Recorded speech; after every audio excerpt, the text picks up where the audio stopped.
Watched by a growing police monitor office, Fort Worth Police will now have a community advisory board reviewing their work as well. And there is a long history of mistrust with the police with some communities in Fort Worth, and that's something we've been working on for a long time.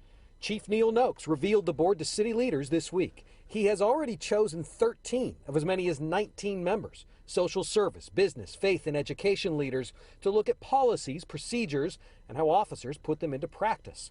But some city leaders were immediately skeptical. I know game when I see it, and it is unfortunate that the wishes of the people, the Race and Culture Task Force, who called for an oversight committee, that has been ignored. The recommendation for oversight came after the arrest of Jacqueline Craig grabbed headlines in 2016. Then came the manslaughter shooting death of Tatiana Jefferson and a critical report on use of force. Police and some city leaders, though, didn't see a need for an oversight board. News cases. It looked at nearly 1,900 use of force reports last year and received 41 formal complaints from residents. The chief didn't feel police were involved enough in that board proposal, and some city leaders now feel they're being left out on this one.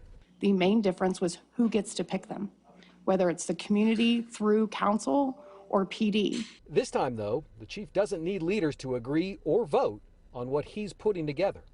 In Fort Worth, Jason Allen, CBS 11 News. Council, thank you for the opportunity to give an update on the expert panel recommendations. So when we saw the presentation from the expert panel, they broke down the recommendations in different groups: use of force and accountability, crisis intervention, recruitment and diversity, promotions and appointments, search warrants, and community policing. And actually on the city's website is the entire report that was given by the panel of experts and the draft response that we submitted as well, as far as changes that have already been made and changes that we're working on going forward. So we're going to give an overview now. All of those are available, let me say again, for your review and public view online on the city's website. Use of force and accountability was one of the most important things we wanted to look at. I know it's important to the department, it's important to you, and it's important to our communities. Some of the things we've done: we've strengthened our general orders. We now have our duty to intervene and duty to report general order, which requires officers to intervene if they see another officer engaged in inappropriate conduct or use of force, and then they are required to report that to a supervisor as well. De-escalation is a big part of all we do when it comes to our use of force training now. There was a time when de-escalation was more of a standalone class. The fact of the matter is, if we want de-escalation to be part of the culture, it has to be interwoven into all of our use of force training to make sure officers understand how important it is. In addition, we also have our de-escalation policy in our general orders that requires de-escalation to be used. It also requires supervisors to go to the scene of incidents that might become potentially violent to make sure officers are de-escalating as appropriate. We increased our internal affairs staffing by 6 sergeants. This was done, as we discussed a little bit earlier, because of the need for more personnel to fully investigate the cases that we had. Also, we found it beneficial to have sergeants, which is a higher rank than corporal, to be able to investigate cases that might involve higher ranking officers. Our force analysis unit was created with 5 lieutenants. That was done to provide more consistency in reviews, to allow us to do more reviews of use of force and what they're looking for when they make these reviews: justification for the force, if de-escalation was attempted, compliance with policy, consistency with training. Since this force analysis unit has been created, they've already reviewed 725 reports. Before the deadly encounter on Sunday, when police tried to stop the car he was in that day, Slayton and another passenger ran. While chasing, police noticed Slayton was carrying a gun. They arrested the other passenger. Where's the other guy? Then the video shows officers surrounding a pickup truck where Slayton was hiding, and according to police, refusing to surrender while still in possession of a gun. We've intentionally frozen the images as police gunfire breaks out. I think he has a knife, but I'm not sure. All right. I don't need to know. I called. All right. well, we'll go ahead and get a call up and just wait for officers to respond there. Thank you. All right, thank you. Bye. The Fort Worth Police Department also received a 911 call from Bradshaw's sister, who reported that she was on the phone with her mother when she heard Bradshaw enter the residence. She reported that Bradshaw was a danger to the people in the residence as well as himself, and believed he may be armed with a knife. 2 South Division patrol officers were dispatched to the residence located in the 3500 block of Wedgeworth Road South. They were provided with details of the 911 calls multiple times to put the knife down, and Bradshaw standing in the living room. Bradshaw told the officers, "Don't come in here," as he held a long knife in his right hand. Officers told Bradshaw multiple times to put the knife down. As the officers were formulating a plan for one of the officers to use a taser to subdue Bradshaw, he charged the officers while holding the knife, placing both officers in fear for their life, and resulting in both officers firing their handguns at him.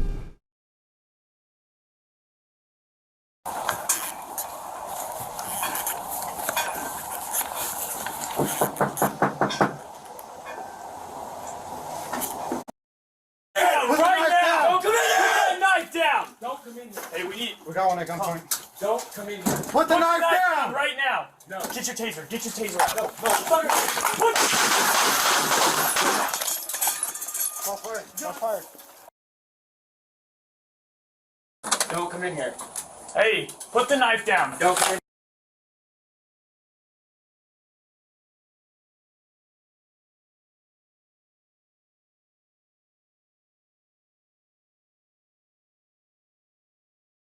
Put that knife down right now! Don't come in here! Put that knife down! Don't come in here. Hey, we got one at gunpoint. Don't come in here. Put the knife down right now! No. Get your taser. Get your taser out. No. Put... John...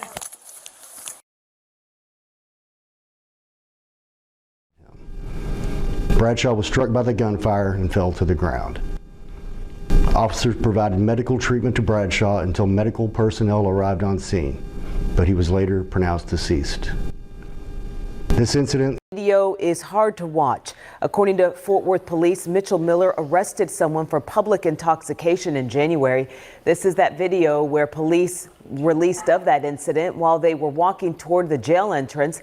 The arrested person turned toward Miller, and Miller reacted by shoving him to the ground, as you just saw there. The victim lost consciousness when he fell and hit that concrete. Miller didn't report the incident and later said he didn't use force. Investigators say another Fort Worth officer reported what had happened. The case has been forwarded to the Tarrant County District Attorney's Office for review. It's terrible. I can't even imagine what his family's going through. Mickey Garrow's yard backs up to the neighborhood park where Fort Worth police shot and killed a man Tuesday just before 1. He walks his dog right behind our house every day. Nicest guy I ever met. I even met his grandma. They were just super, super nice. That's why neighbors along Bear Creek Trail in North Fort Worth are still processing what happened. Police say they got a call of a man with a gun, and when they arrived, they say the 29-year-old man pointed his gun at them, and an officer shot and killed him. And I heard some, 3 pops. I'm like, what the heck was that? Keith Hanner works from home and heard running and rustling behind his home just before the shots. Real friendly guy, nice, good-looking guy, just super nice. Hanner says he and the man killed would often talk in the park as their dogs played. He moved back home, so I'm just back here now. Just some things happened last year. I'm just trying to get my life back together. I say it just takes time. If you ever want to talk or just go out for a burger or whatever, just give me a call. Officers pursued the vehicle. It stopped at 28th and Dean when it got into an accident with an unrelated vehicle. There were no reported injuries to the unrelated vehicle at that time. The suspect vehicle continued to flee from officers from 28th and Dean until it got to this location here in the front of the parking lot. There were 2 occupants of that vehicle, a female driver and a male passenger. The male passenger exited the vehicle and fled on foot from officers. The officers chased and apprehended the male passenger a short distance away. He's under arrest at this time. The female driver exited the vehicle with the gun. Officers pursued the female, shots were fired, and the female was transported transported to a local hospital. She is in serious condition.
Put your hands up. Show me your hands. Then a marked unit pulled in front of him, an unmarked unit pulled in behind him. Both officers got out of their cars and identified themselves. A male officer wearing a uniform in front of the suspect, a female officer wearing a jacket with police markings on it behind the suspect's truck. Sergeant Steve Enright picks up what happens next. The vehicle went into reverse and sped towards her, striking her. She leapt from the back of the pickup truck as she was being struck. At that time, the officer in front fired shots, striking and killing the driver. Now, police say the female officer who was hit by the truck was only slightly injured and was treated on scene. I'm told the criminal investigation and administrative investigation are already ongoing. As for the suspect, police have not yet released his name, and officers on scene weren't even sure if the man lived here, and if he didn't, they were not sure what he was doing here. For the last couple of hours, there have been a number of different neighbors and community members who crashed at Northwest 28th Street and Chestnut Avenue. Video shows after officers blocked in the SUV, they got no response to their commands for Pierce to show his hands. Put your hands up! Eventually, an officer used his baton to break out a back window and another fired. An officer standing on the driver's side of the stolen vehicle fired his patrol rifle one time, striking Pierce. Chief Noakes says officers found a weapon inside the stolen SUV. The officer who shot Pierce has 9 years on the job and is now reassigned during their ongoing investigation. And all of the collected evidence will be turned over to the Tarrant County District Attorney's Office for review and grand jury presentation. In Fort Worth, I'm Scoop Jefferson.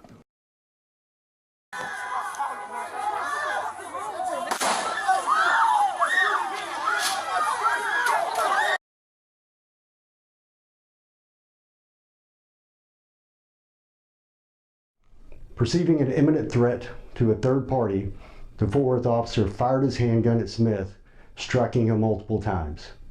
Smith fell to the ground.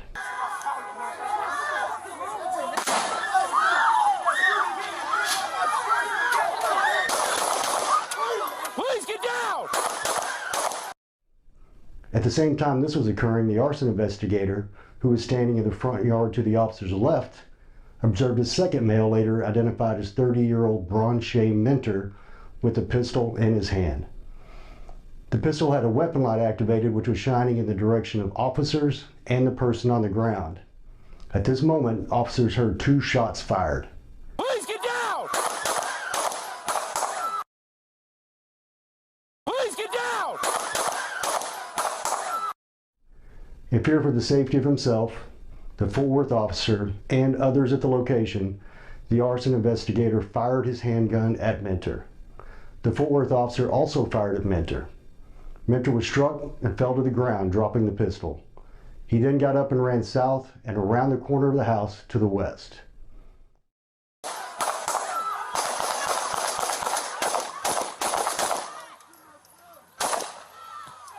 Sit down!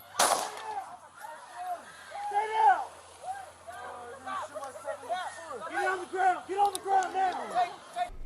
When the Fort Worth officer approached Smith where he had fallen on the ground, he observed a semi-automatic pistol and removed it, placing it on the ground behind him. The pistol that was dropped by Mentor can also be seen lying on the grass where he fell.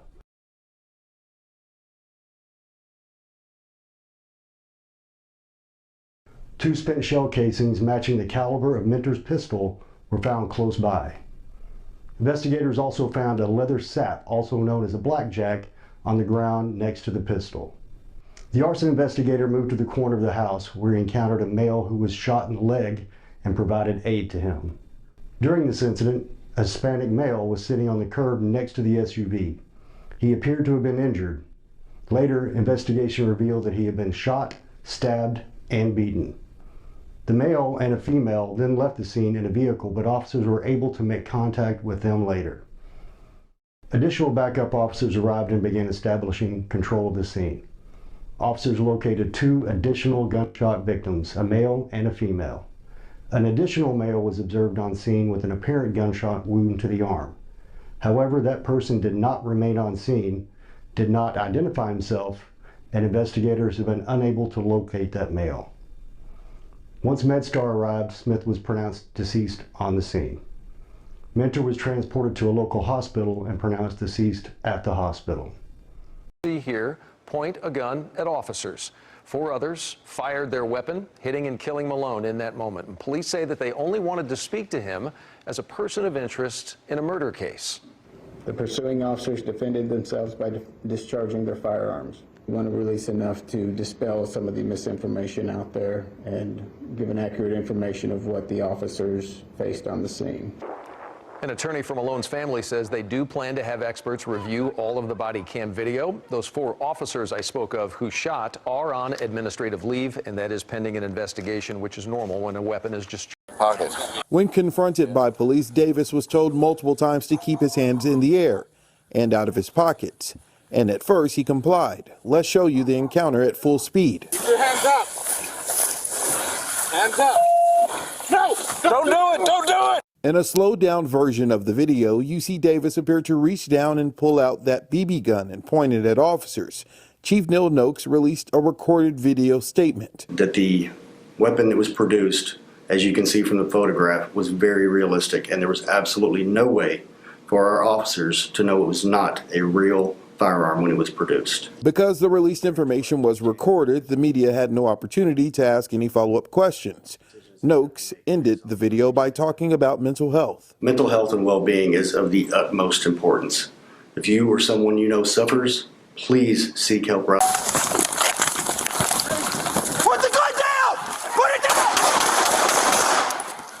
Body camera shows the few seconds leading up to the moment a Fort Worth officer fatally shot a 31-year-old man who police say was armed with a handgun. The video portion is stopped when the man was hit. Police say the man attempted to carjack someone with force. A tragic situation any way you look at it. A life was lost. A 911 call came in from Fairview Street at 1:34 p.m. Sunday. The details of the call said a black male in a black jacket, black shirt, black sweatpants with a red stripe was trying to steal a truck using force. The caller said the man ran off. Officers were dispatched 1 minute later. 1 minute after that, multiple calls came in about a man trying to take over additional cars with force. An officer arrived on scene 2 minutes after that and saw a suspect matching the carjacker's description running off Race Street. The officer got out of his car. Put the gun down! Put it down! As he exited his vehicle, you can immediately hear the officer give commands for him to drop the weapon. The suspect did not drop the weapon, and the officer responded to the threat with deadly force. The department says the officer fired 6 shots. It believes the gunman fired a single shot. During the incident, the suspect pointed his handgun at the officer, and this was corroborated by an independent witness on scene. Our police officers run towards the threat. Fort Worth Police Officers Association President Manny Ramirez believes the officer was justified in shooting the armed suspect. I mean, this officer acted with extraordinary heroism whenever he went out there. The department says there were no reports of the man having a gun during the attempted carjackings. The department revealed clips of the body camera footage with the gun pointed at the officer that it says shows smoke from the barrel of the suspect's gun. It says evidence on scene further suggests the suspect fired the gun. We ask that you pray for the loved ones of the individual who lost his life. We also ask that you pray for the officer and her. The caller reported that Hector was still at the residence and that he had placed the handgun in his pocket. At 12:22 p.m., South Division patrol officers were dispatched to the residence located at 4900 block Odessa Avenue.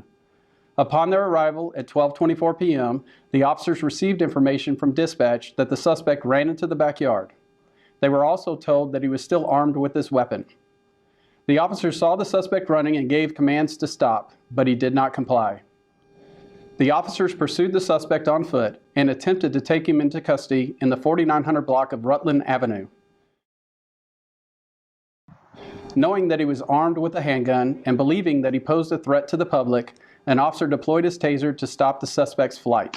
However, the taser deployment was ineffective. While the suspect was on the ground, he pulled his handgun out of his pants and pointed it at the officer. Fearing that he was about to be shot, the officer fired his handgun 2 times at the suspect to stop his deadly threat.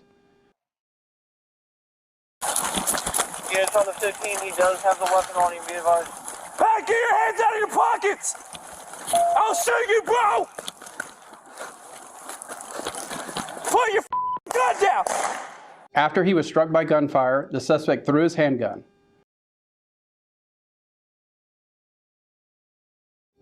Officers immediately moved in to take the suspect into custody and provide him with medical aid.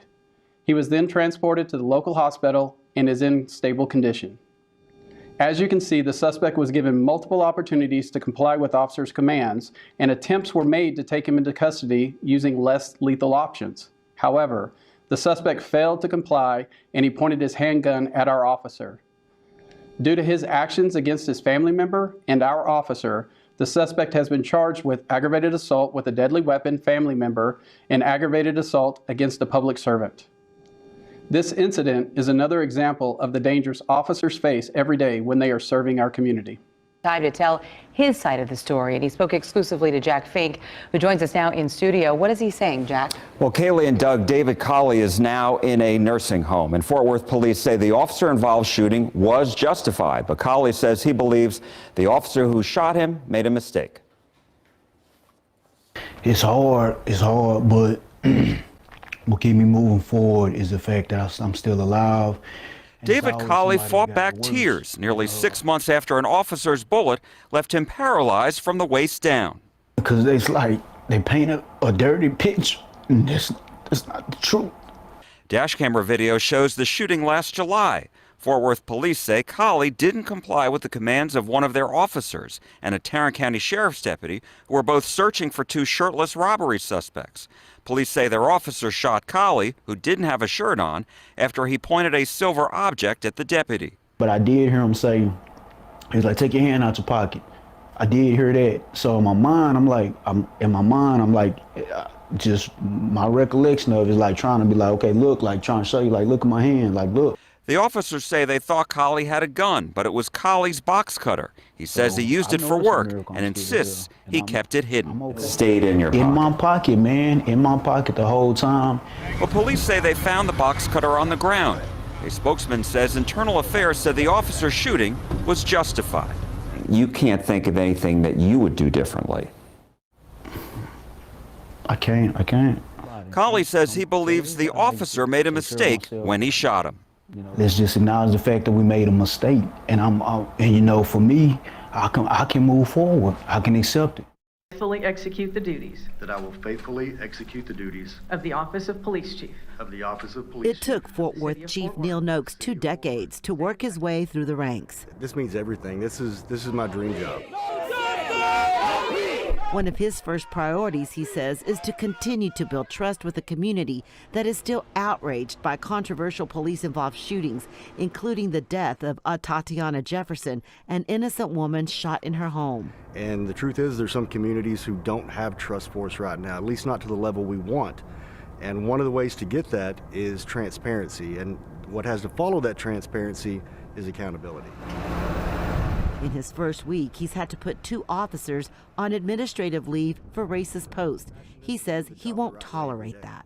But the truth of the matter is that we have some officers, unfortunately, very recently who've made some very disgusting posts, racially insensitive, things that we do not accept. While dealing with that, he also says he has to balance boosting officer morale. We have to make sure they know when they're doing their job and they're doing it the right way, we have their back. He says he needs officers and the community to work together to deal with rising violent crime.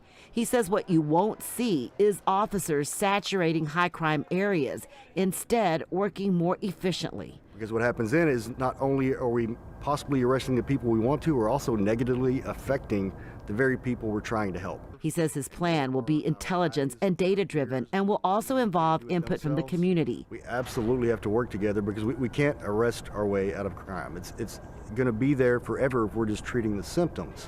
What we want to do is be an advocate for the actual root causes of the crime that we're seeing. Chief Noakes says this is his city too, and a city he loves. He loves the flair and the country western music Cowtown is known for, and he wants to make it a safer place to live. In Fort Worth, I'm Rebecca Lopez. Enough to join us this morning. We appreciate you being here.